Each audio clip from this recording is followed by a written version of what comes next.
Chennai railway స్టేషన్కి దగ్గరలో ఉన్న అనంత పద్మనాభ స్వామి టెంపుల్ అనమాట. అనంత పద్మనాభ స్వామి టెంపుల్కి వెళ్తే బీచ్ కూడా మనకి దగ్గరగా అనమాట. కానీ మేము స్పెషల్గా అనంత పద్మనాభ స్వామి టెంపుల్కి వెళ్ళాలని చెప్పి ఆ రోజు మేము బయలుదేరాము. సాయి, నేను, మా హస్బెండ్. దట్టు స్పెషల్లీ సాటర్డే రోజు వెళ్ళామన్నమాట. సాటర్డే క్రౌడ్ ఎక్కువ ఉంటుందని చెప్పారు మా హస్బెండ్. అయినా సరే సాటర్డేనే వెళ్దామని చెప్పి బయలుదేరాము. మేము వెళ్ళిన రోజు అన్నదానం అనమాట. Every Saturday festival days morning 8 నుంచి ఈవినింగ్ 8 వరకు అన్నదానం జరుగుతుందంట. ఆ దేవుణ్ణి చూస్తుంటే ఆ 2 కళ్ళు కూడా సరిపోలేదు ఆ రోజైతే.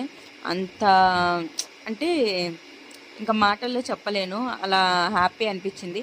కళ్ళతో చూసే ఆనందం వేరు, ఫోటోలో చూసే ఆనందం వేరు కదా. ఆ రోజు అన్నదానం అవుతుందంటే ఆల్రెడీ మేము ఇంటి దగ్గర తినే బయలుదేరాము ఆఫ్టర్నూన్. అయినా సరే అన్నదానం ఎవరికో దొరుకుతుంది, సరే అని మనం లైన్లో ఉందామని చెప్పి అన్నదానానికి నిల్చున్నాము. ఒక సిట్టింగ్లో 50 మెంబర్స్కి భోజనం పెడతారంట. సాటర్డే మార్నింగ్ 8 నుంచి ఈవినింగ్ 8 వరకు అన్నదానం జరుగుతుందంట. ఆ రోజు 2 కర్రీస్, పప్పు, అన్నం, స్వీట్ అన్నీ పెట్టారు. మేము అందరం దర్శనం అయిపోయాక లైన్లో నిల్చుని మేము ముగ్గురం కూడా 4 మెంబర్స్ వెళ్ళాం కదా, 4 మెంబర్స్ కూడా భోజనం చేసి వచ్చాము. మళ్ళీ సాటర్డే మేము వెళ్ళేటప్పుడు దేవుడిని ఊరేగిస్తున్నారు. మా దర్శనం అయిపోయి మా భోజనం అయిపోయి మళ్ళీ బయటకు వచ్చేసరికి కూడా అనంత పద్మనాభ స్వామిని మళ్ళీ ఊరేగిస్తూ తీసుకొస్తున్నారు లోపలికి. ఆ రోజు నాకు చాలా హ్యాపీగా అనిపించింది. మేము యాక్చువల్లీ మా ప్లాన్ బీచ్కి వెళ్దామని, కానీ అక్కడే మాకు టైం అంతా కరెక్ట్గా సరిపోయింది.